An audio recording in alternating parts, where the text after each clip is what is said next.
Okay, everyone, it looks like um, we are at 9:02. So I would like to first welcome you all to our second public meeting about the Recycling, Waste Reduction, and Diversion Grant.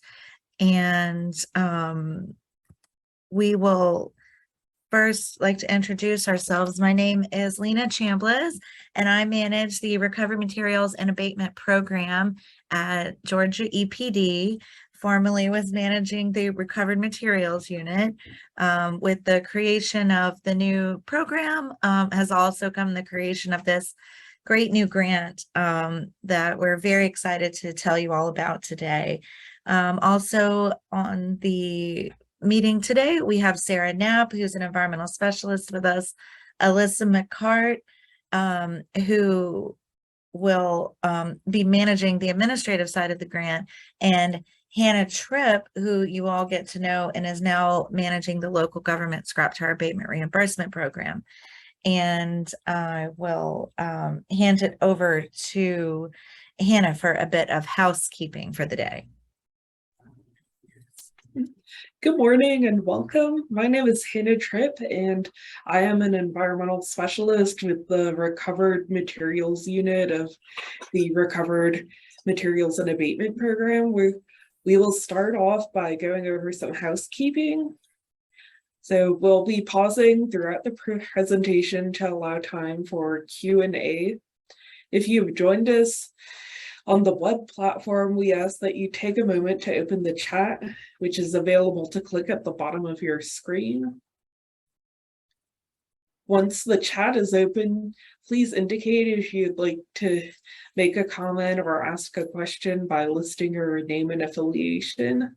Alyssa McCart will be monitoring the comments. We will save a transcript of the chat dialog box for our records. At this time, I'll take a minute to pause and allow those participating online to open the chat.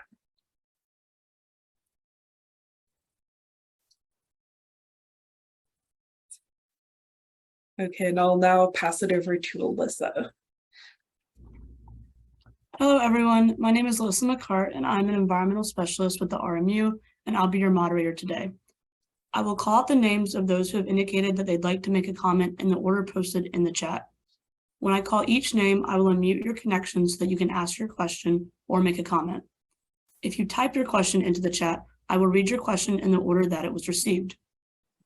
If you are joining us on the phone, after we have heard completed comments from online attendees, I will ask those on the phone to indicate whether they would like to make a comment by pressing *9. This will raise your hand on Zoom. Once I call on you, you may unmute by pressing *6. Again, please first give your name and affiliation, and then state your question or comment. Thank you, Alyssa. So that everyone has an opportunity to speak today, we ask that each commenter be as brief and concise as possible. You will also want to speak slowly and clearly so that others can hear and so that we can capture your comments in our recording of this meeting. All questions and answers will be shared publicly so that every potential applicant will have access to the same information. Common questions will be posted to our website at this address, and questions or comments may also be emailed to swtf.grant@dnr.georgia.gov. And I'll hand it back over to Lena.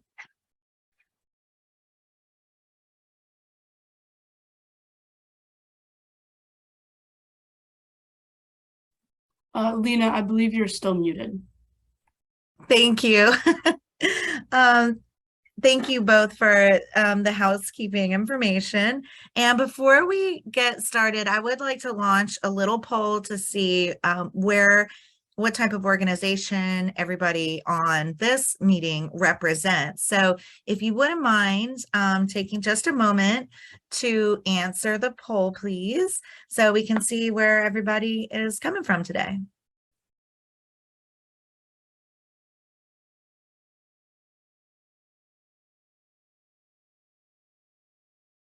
All right, excellent.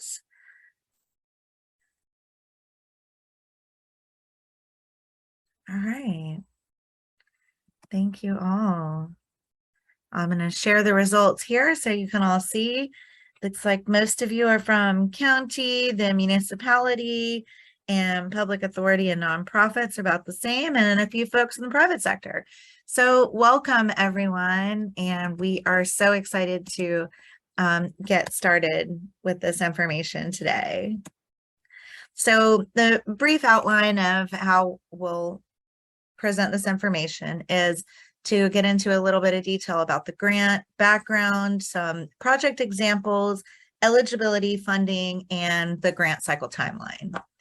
Then we'll discuss the application, a bit on reporting and invoicing and evaluation and scoring. And then we will have question and answer sessions throughout the presentation so that we'll take pauses throughout. So if you have a question about that specific thing, we'll open up the floor and y'all can make your comments then.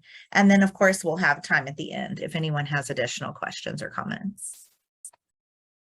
All right, so let's get into it. A little bit of background for those of you who don't know, the Recycling and Waste Diversion Grant is funded from the Solid Waste Trust Fund. So the Solid Waste Trust Fund is funded by a $1 fee on the sale of every new tire in Georgia. So every time you buy new tires, there's a $1 fee on that, and that's what goes into the Solid Waste Trust Fund. In November 2020, Georgia voters approved a constitutional amendment authorizing the legislature to dedicate all fee revenue directly for the intended public purpose for which the fees were imposed.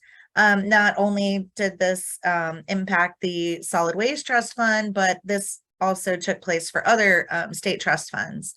So we are very happy to see that. And through this, increase with the dollar amounts coming back into the trust fund for the solid waste purposes, this funding is going to allow the unit to create and administer grants from the Solid Waste Trust Fund. The Recycling, Waste Reduction, and Diversion Grant was created as part of this program. So the Recycling Waste Reduction Diversion Grant furthers the goal of the Solid Waste Trust Fund by providing financial support to projects in Georgia to reduce solid waste, go into the landfill, recover valuable materials, support Georgia's manufacturing, and to encourage innovation. Applicants can develop proposals that best support their community needs. So at this time, we're really leaving it up to you all to tell us what you need in your community to help increase recycling and waste reduction and diversion. Projects at various stages will be considered, and projects that are funded by this grant may not exceed 24 months in length. So examples. Some examples of the RWD grant projects may include recycling and waste diversion infrastructure. So anything that can create, expand, or improve your infrastructure at a MRF or recycling transfer station or convenience centers or through any other equipment purchase, such as a compactor or something like that, that will increase your capacity to serve your customers. Hub and spoke development. We've funded projects like this from the trust fund in the past. So, projects that create, expand, or improve the operation of hub and spoke infrastructure, collection, distribution, and logistics. So if you pull together with your region and come up with a hub and spoke project proposal, we would very much love to see that. Hard to recycle materials. We've received questions about this already. So yes, projects that create, expand, or improve the operation of hard to recycle and or household hazardous waste recycling. So very much on the table. Would love to see this as well. Recovery of additional materials, projects that collect and or process new material streams. So do you need to expand your recycling to include glass? You know, we have a new polystyrene, styrofoam kind of recycling plant operating in the state now. Maybe you want to start collecting that. So yes to any proposal to recover additional materials from the solid waste stream. Waste reduction projects. So anything that can, again, create, expand, or improve programs at the local level to reduce the amount of waste you're sending to a landfill. Innovation. Obviously, this is wide open. We would love to see any projects that demonstrate innovative processing, waste reduction, or innovative use of recycled products. Okay.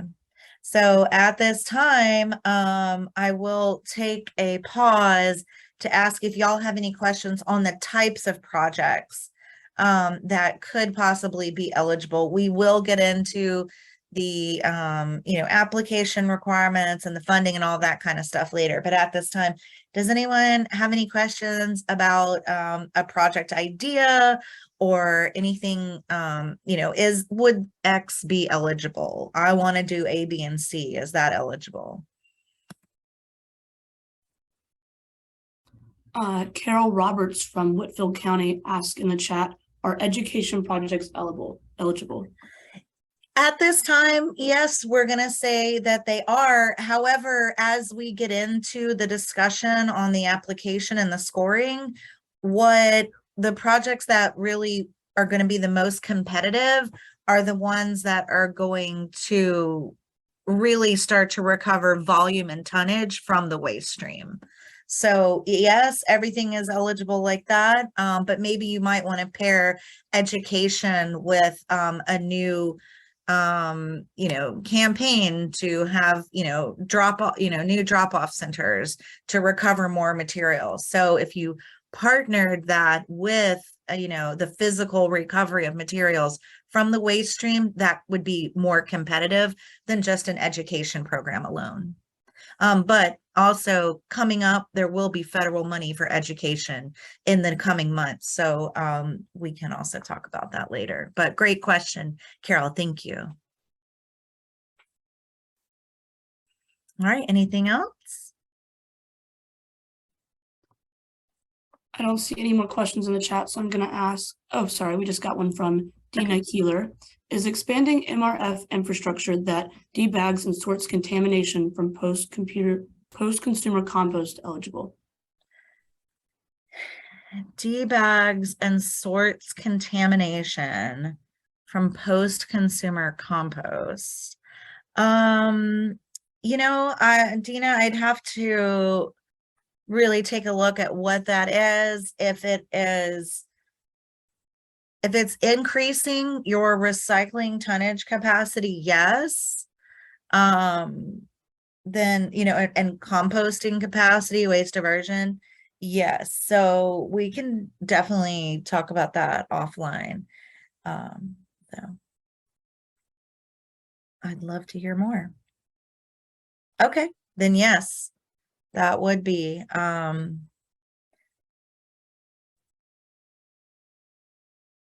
right, anyone else have a question about the types of projects? Okay, I see a couple of other names initially, Cynthia and Christy. Did y'all have any questions, or were you just listing your name and affiliation for us?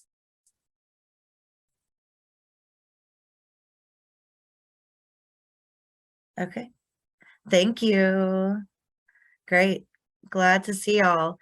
All right, Christy Tweedy with the University of Georgia asked, can multiple initiatives that feature innovative reuse or diversion be combined into one submission? Yes, I don't see why not. If the university wants to get together and submit a proposal that has multiple innovative reuse and diversion, I think we could consider that. At this time, we really don't know what kind of projects we're going to get. So with the first year, in return of this type of grant cycle, we really want to leave it wide open. So we want to see everything you got. Make it really hard for us, make it really competitive. We really want to see what you have. And most importantly, we really want to spend the entire $2 million. L. Gardner asked, we are having problems with trash and recycled items contamination. Is there anything we can apply for from that standpoint? Contamination. Yes, I mean, if you can come up with a proposal of, like I said, before, coupling an outreach campaign with maybe, separated bins. I'm not sure what type of community you represent, but say you have a transfer station and maybe you want to increase, your signage to educate people about contamination alongside your, separate bins for drop off or something. Yes. So yeah, we'd love to see anything you can come up with. Tammy Salmon with Monroe County asked, what is there was a collaboration between a county, say for instance, in UGA? Yes, absolutely, Tammy. We would love to see that kind of collaboration with the county and a university, or counties and cities, and all of those things. So yes, that would be great to work on kind of a regional or widespread project like that. L. Miller asked, would electric car charging stations be eligible?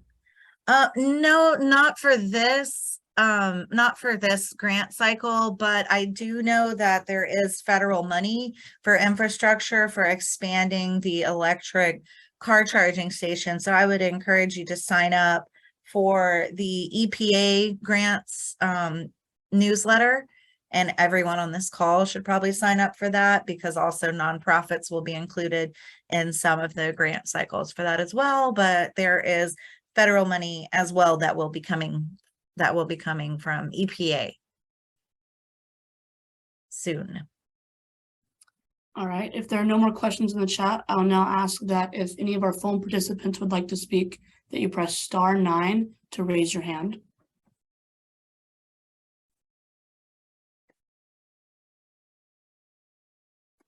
All right, it looks like we have no more questions for this section, and we can move forward. Great. Well, thanks everyone. Oh, yes, I can do that. Let me hand it over to Sarah, and she will get into eligible applicants.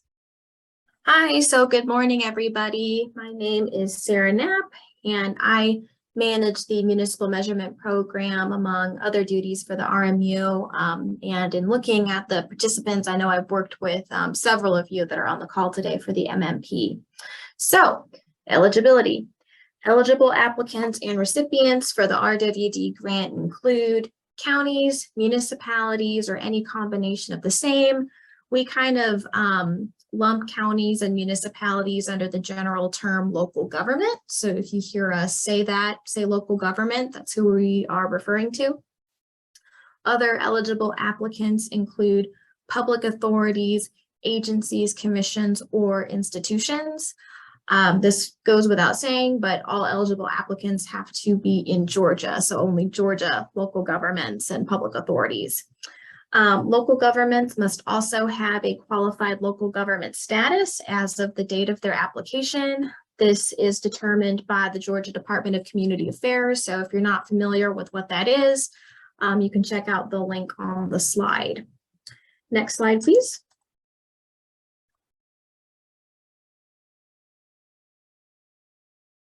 So a quick note on public authorities, agencies, commissions, or institutions. We've had, several reach out to us with questions so far, but examples of these would include any public colleges and universities, other city, county, or state agencies, and solid waste authorities. Next slide, please. So nonprofits and private organizations are not eligible for funding. I know that several of you may represent a Keep Georgia Beautiful affiliate, and Keep Georgia Beautiful affiliates alone are not considered eligible because of the nonprofit status. However, KGBF, as well as other nonprofits or private entities, may partner and submit on behalf of or together with an eligible applicant to participate in the grant. Other reasons why you would not be considered is if you were subject to an open EPD consent order or other EPD enforcement action, or if you have received grant funds in the past but have not demonstrated successful administration of those grant funds. Next slide, please.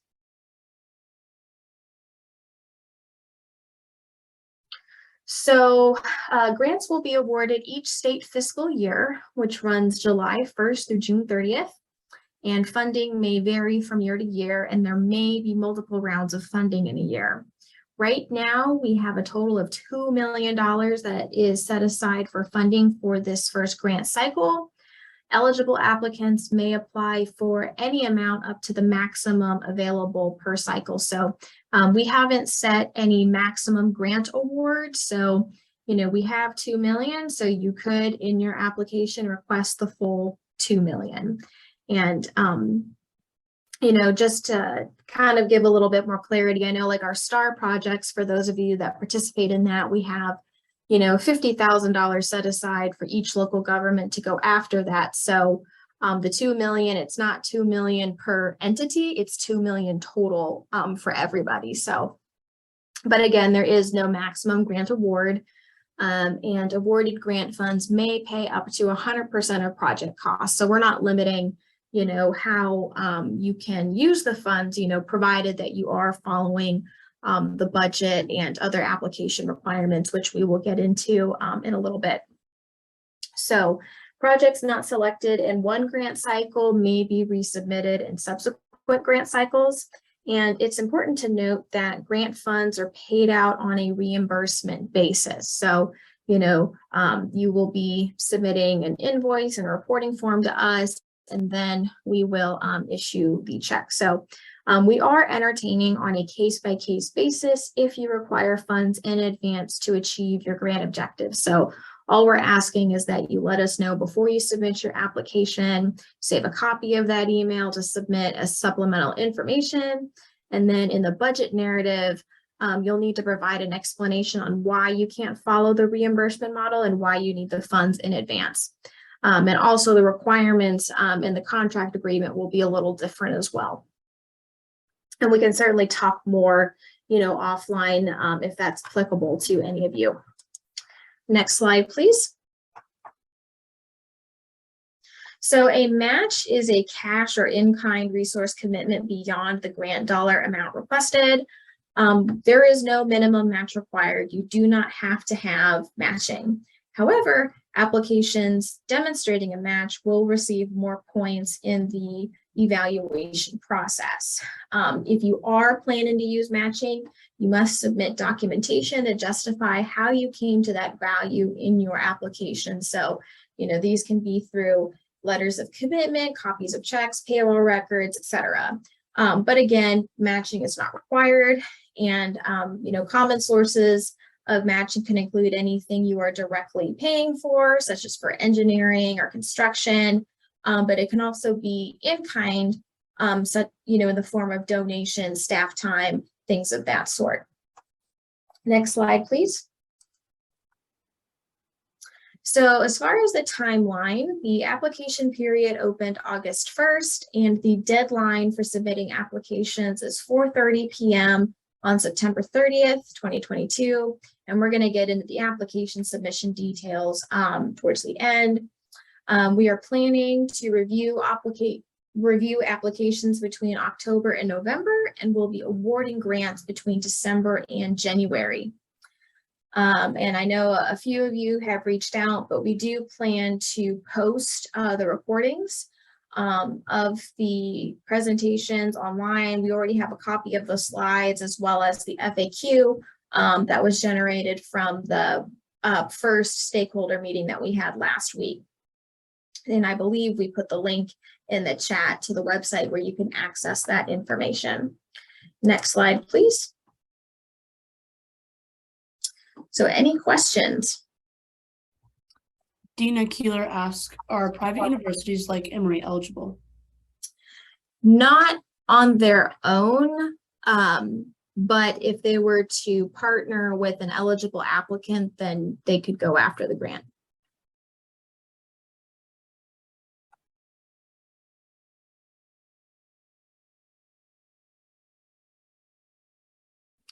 All right, if there are no more questions in the chat, I will ask that our phone participants indicate whether they would like to speak by pressing *9.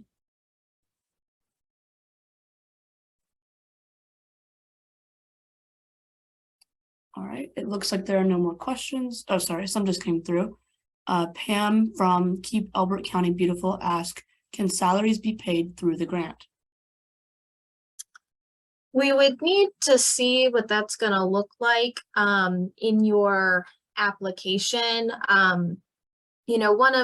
When we get into the ranking and evaluation process, you're going to be scored very heavily on how you plan to maintain your project long into the future. So, as far as salaries being paid through the grant, that may not be as competitive, because, if you weren't able to continue funding those after the grant money, you wouldn't receive as many points in the evaluation process. So we would need to see, what exactly your plan is in your application for that.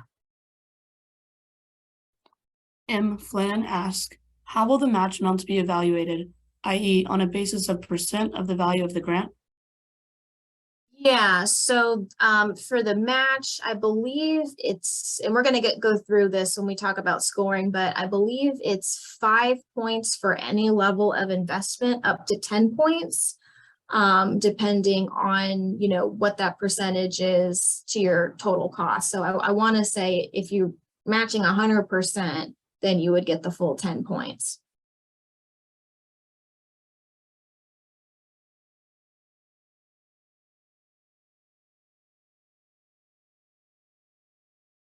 All right, if there are no more questions in the chat or hands raised, it looks like we can move on.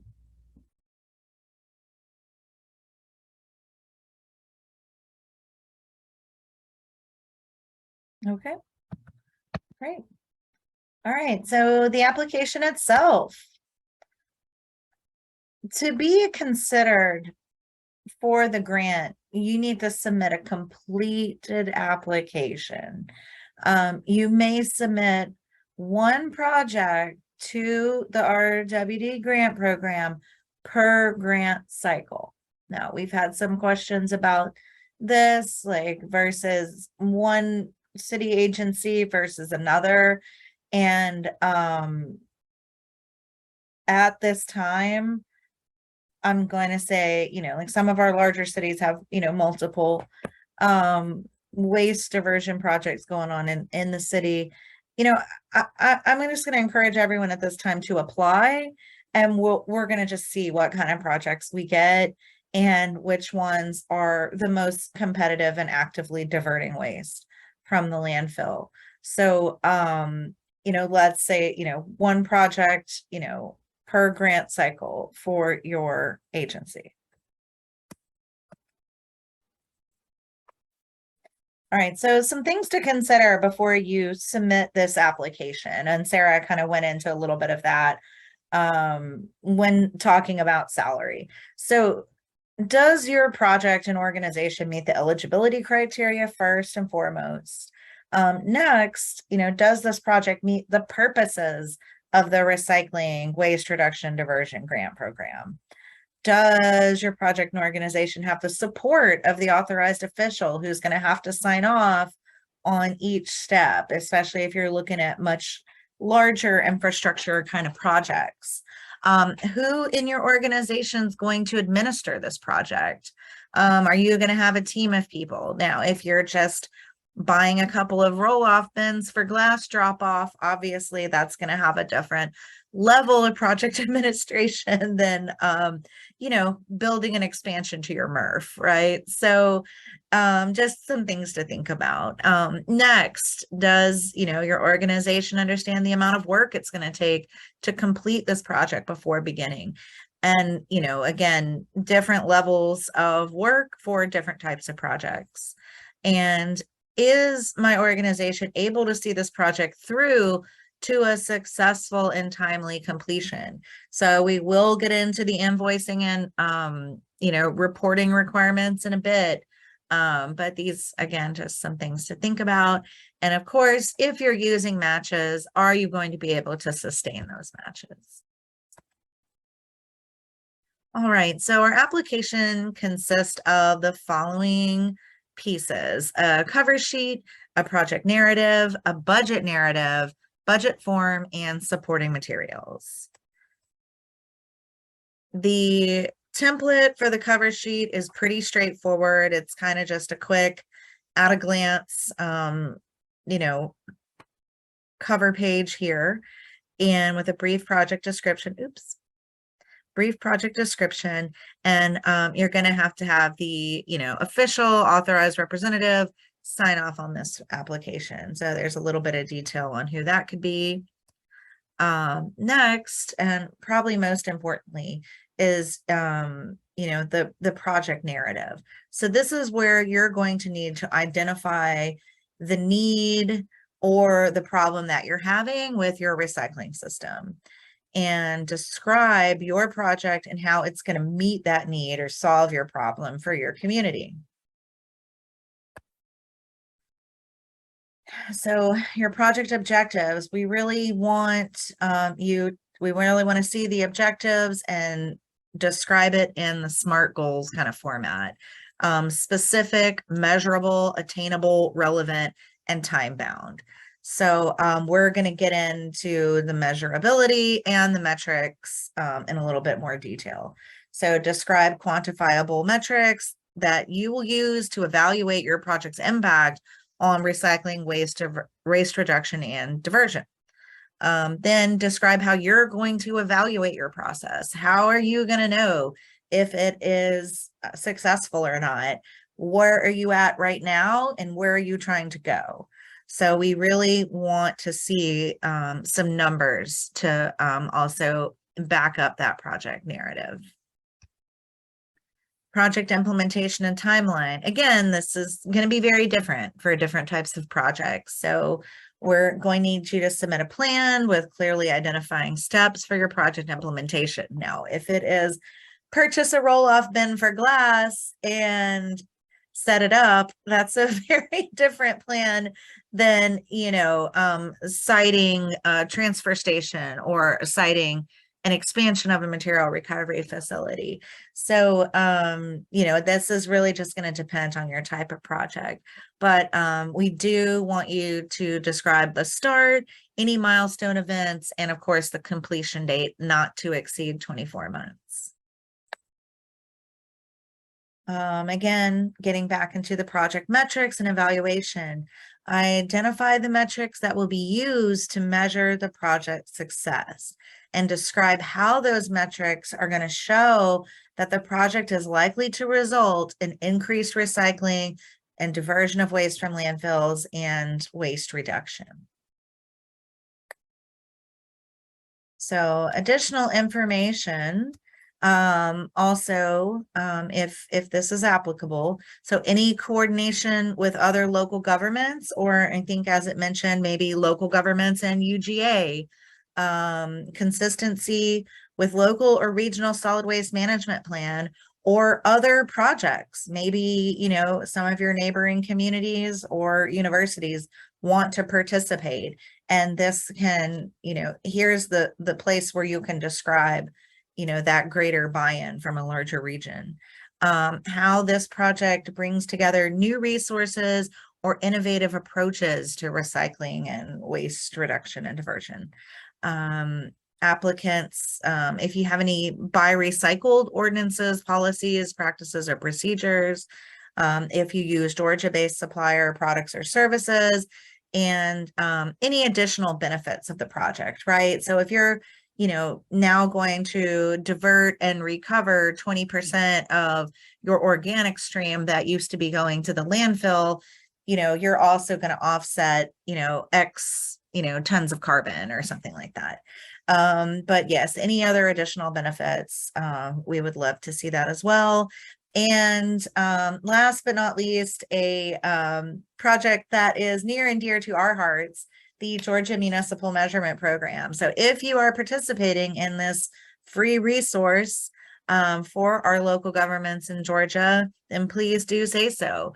We would love to see what metrics you're already tracking voluntarily and how you plan to move the needle on what is going to the landfill and increase what is being recycled and recovered.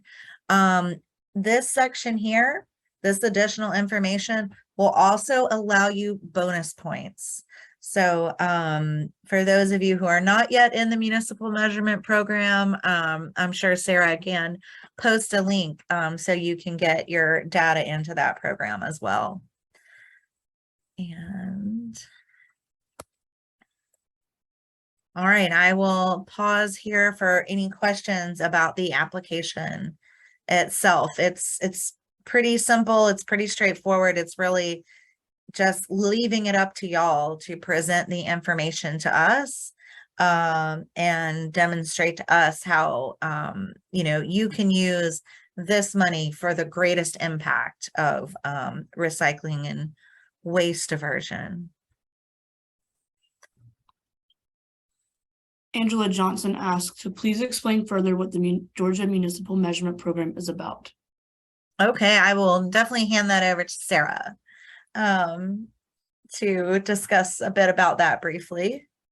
Yeah, so the Municipal Measurement Program is an online tool to track waste and recycling program performance. So it's only available for local governments. So you have to be a city or a county, a consolidated city, county, or a solid waste authority. But it's an online program that consists of 3 surveys that take about 60 to 90 minutes total to complete. And, I have had a few people reach out to me wanting more clarification about the MMP. And, it's only set up, it's only one, account per entity. So there can't be multiple Gwinnett counties or multiple, it's only one. But if you are interested in participating in the program, or if you're not sure if your county or city is enrolled, feel free to contact me after the call and we can look into that. You do need to be actively participating in the program. So simply enrolling but not submitting surveys will not count. Right now it's open for calendar year 2021 for those surveys to be submitted. So we're asking, to secure that point, to please complete all of your surveys by the time of the deadline for the grant. But again, if you have questions or want to go over it in more detail with me, I'm happy to set up a call individually. And I did post the link to where you can find more information about the program on our website. Great, thank you, Sarah. And this is a really great resource for our local governments. And it looks like there's one more question that just popped up, Sarah. Yeah. So the close date for completing the surveys, if you want to get the point for the grant, please get your surveys in by the deadline of the grant, which is September 30th. In general, if you weren't going after the grant, you have the entire year until December 31st to submit your surveys for the previous calendar year. So if you're looking, to get the point for the grant, please submit prior to the deadline. But if you weren't doing that, then you have the entire year. And it only takes about 60 to 90 minutes total for all 3 surveys. To complete them. It's not a huge amount of work for the amount of benefits that you're able to get out of it, because you can generate metrics. So hint, hint, wink, wink, and, there's really cool charts and graphics that you can pull in there.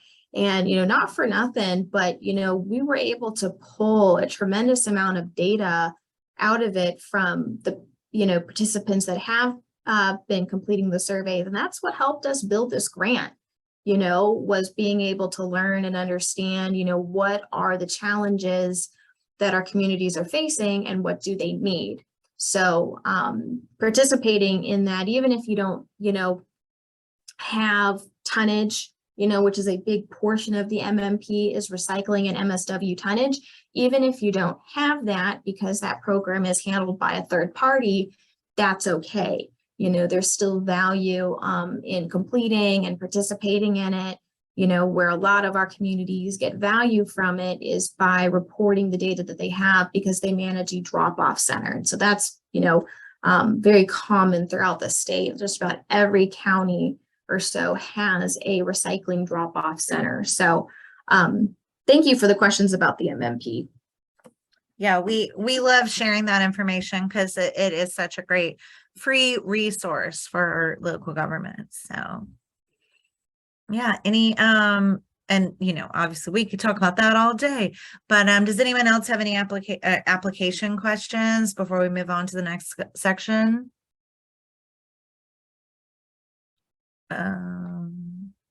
Okay. All right, then I will hand it back over to Sarah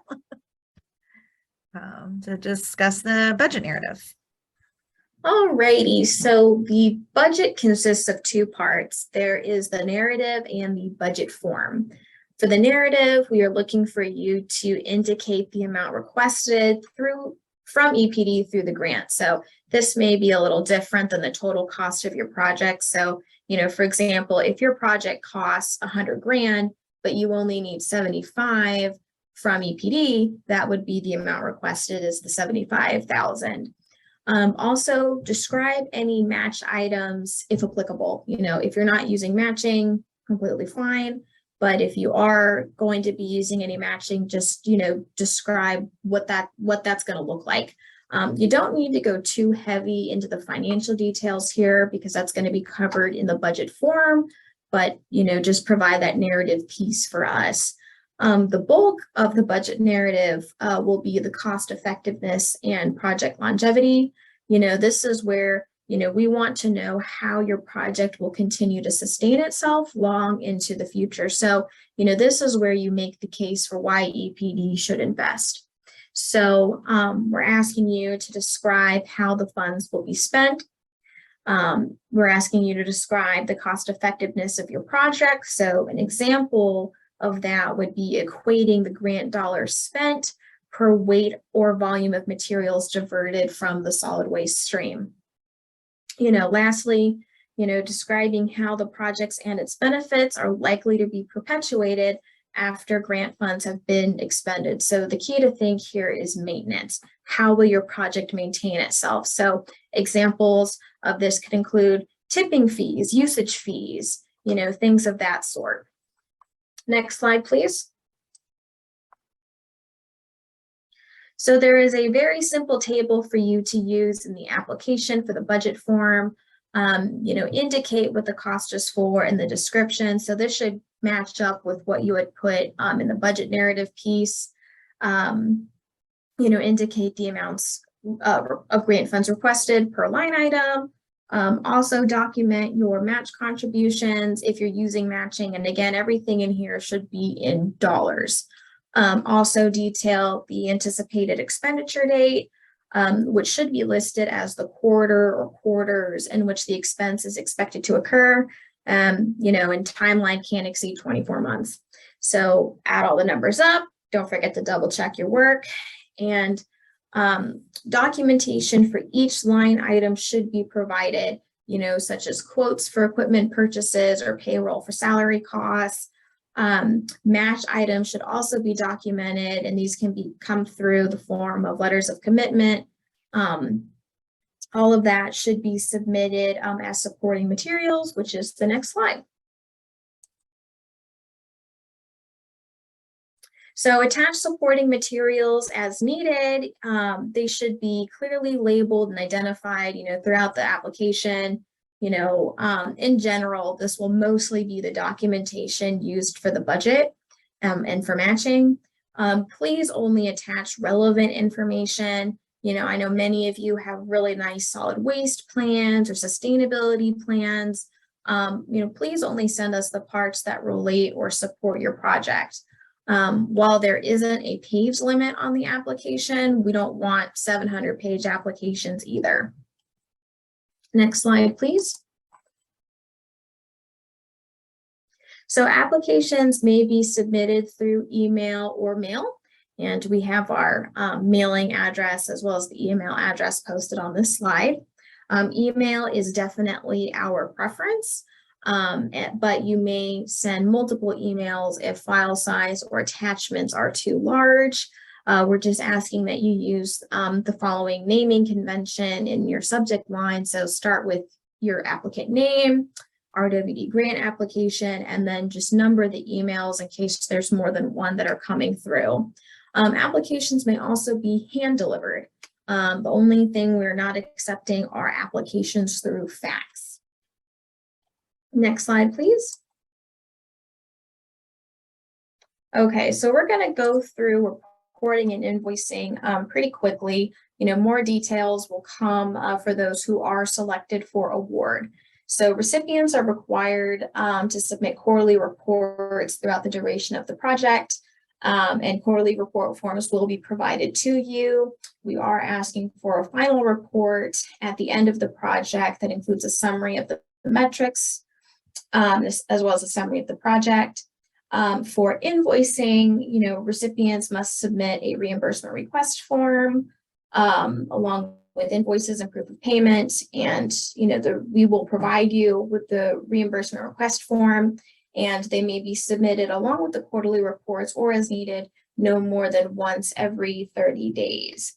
And if you are one of those, if you've got like a very short-term project where it's only going to be, a month, or a quarter or less rather, or if you are going to be needing your funds in advance for a one-time payment, these requirements are going to be different for you. And more detail will come on that if you are selected for award. Next slide, please. So we're going to have a quick pause for questions. So if anyone has anything else they'd like to go through.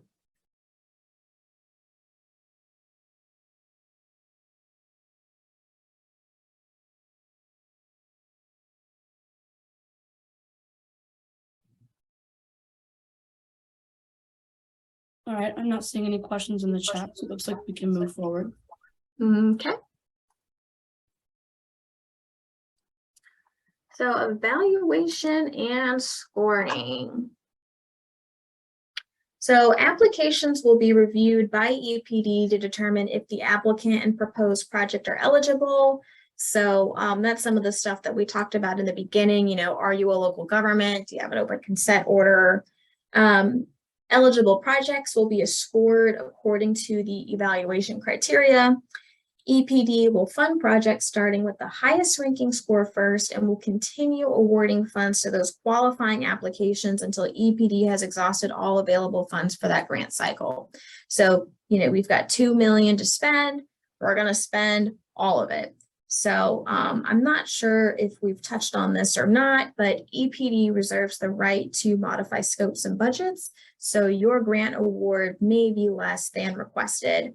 If you're approved for award, EPD will notify you and will send you an agreement for signature. Next slide, please.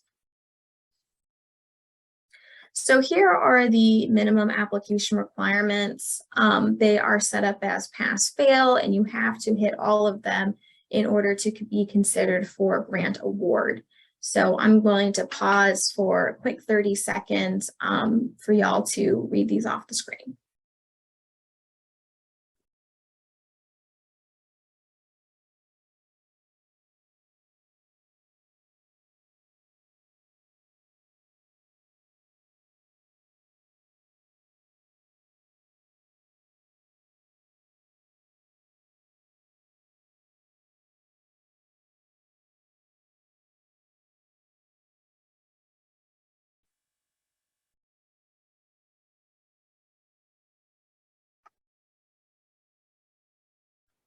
So, the key with the minimum application requirements is, the application form, it's intended for you to complete and submit that. It's not just a template, it's not just an example, it's designed for you to fill that out. And if you are completing it in its entirety, you're going to hit on all of these things. Moving on to the next slide. So, once we get through the minimum application requirements, we move on to the evaluation process, which takes a look at how well you address the components in the application. So this is where the scoring comes in. I'm going to pause here for another quick 30 seconds so you guys can read it, and then we're going to go through line by line.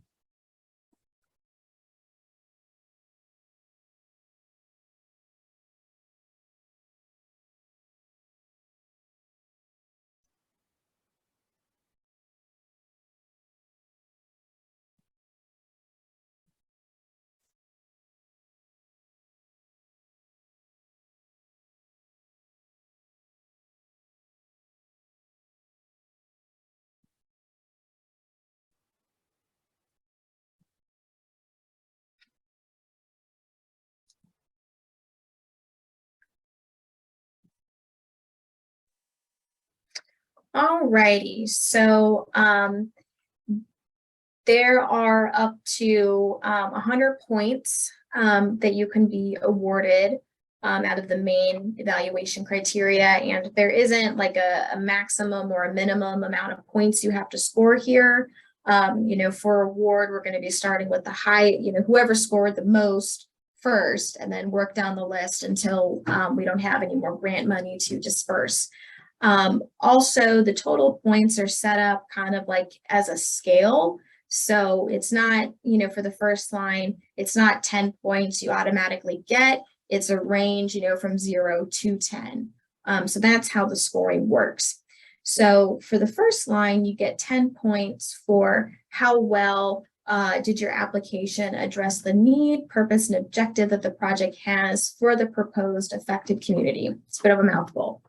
The next one is 5 to 10 points. This is for the matching. So, you get 5 points for any level of investment up to 10 points, which is 1 or better. Okay.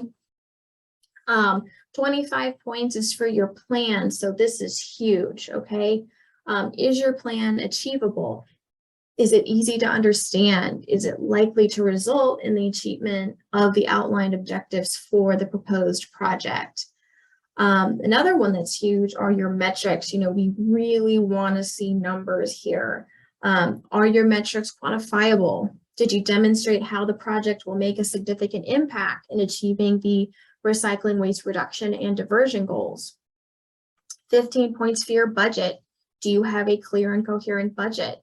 Does it demonstrate the project's cost effectiveness? So you can kind of think of, return on investment a little bit here, and then lastly, another 15 points is for, did your application demonstrate how the project and its benefits are to be perpetuated after grant funds have been expended without additional investment from the state? Is your project long-term? Is it self-sustaining, or is it only viable with funding from the state but will not last for the long term? And just a quick note, because I don't think I mentioned it, but again, for the matching, that is not required for this grant, so you don't have to have it. But as you can see, you'll get 5 points for any level of investment, up to 10 total points. Next slide, please. So bonus points. So Lena already went through these. These are the different things that you can kind of pepper and sprinkle into your project narrative as applicable for up to a possible 10 points. So feel free to list any of these as they are applicable to your project. Next slide, please. Alrighty, we're going to pause for questions. And just as a note, this is the end of the presentation. So, feel free to ask any questions you have about the material that we went through. If it's anything specific as far, as like an application type, or something that would merit a much longer discussion, we can discuss those offline. So, but I will be quiet and let you guys ask any other questions.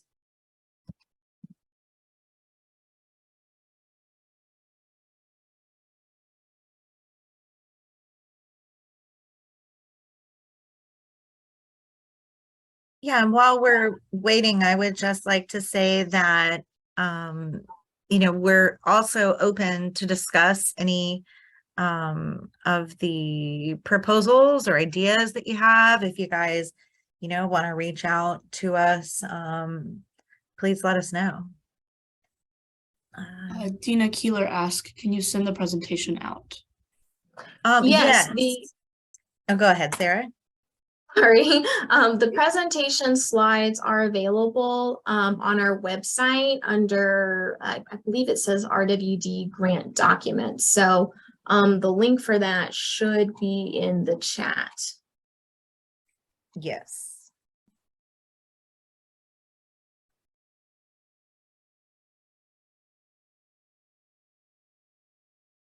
And we are working to try to get it posted to the EPD website, the actual recording, but we're having a little bit of a learning curve situation with that. We're going to try to get both recordings posted today, but at the very least, we'll have the slides out.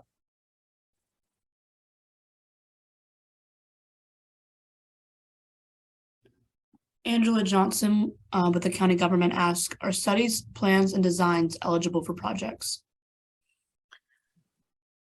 Again, if this is coupled with an active waste diversion project, then it would be more competitive than just a study. And yes, we know that studies and plans and designs are very critical work.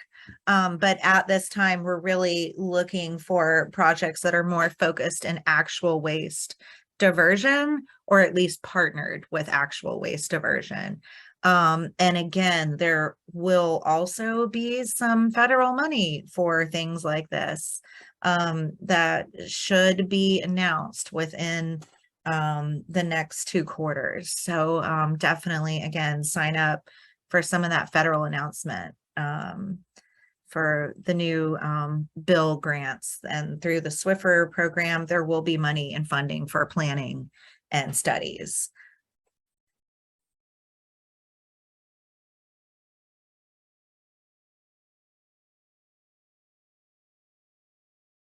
Anything else?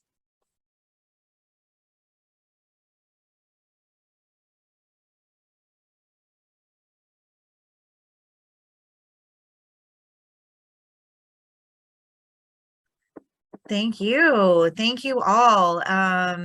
We're here to help. We can't wait to see y'all's applications. And like I said, make it a challenge for us. Make scoring difficult. We want to see them all. This is our first grant cycle. So the more applications that we get in and the more competitive types of projects that we get in, the better. And we want to see it all. So we plan to get everything in the next couple of months. Our grant cycle calendar is also posted on the website, and hopefully we'll be getting some of this money obligated out and awarded around December and January. So we can't wait to see what y'all have. So thank you, everyone. And again, let me just move to the next slide.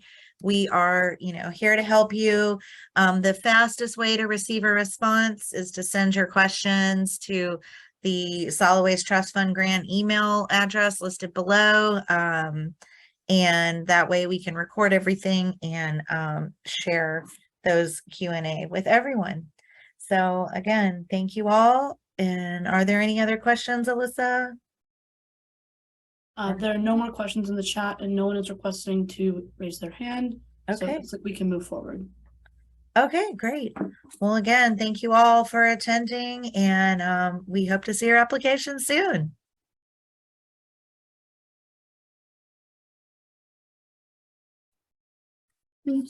Thank you for your attendance at the stakeholder meeting. We have now provided everyone who requested to speak an opportunity to ask questions and make comments.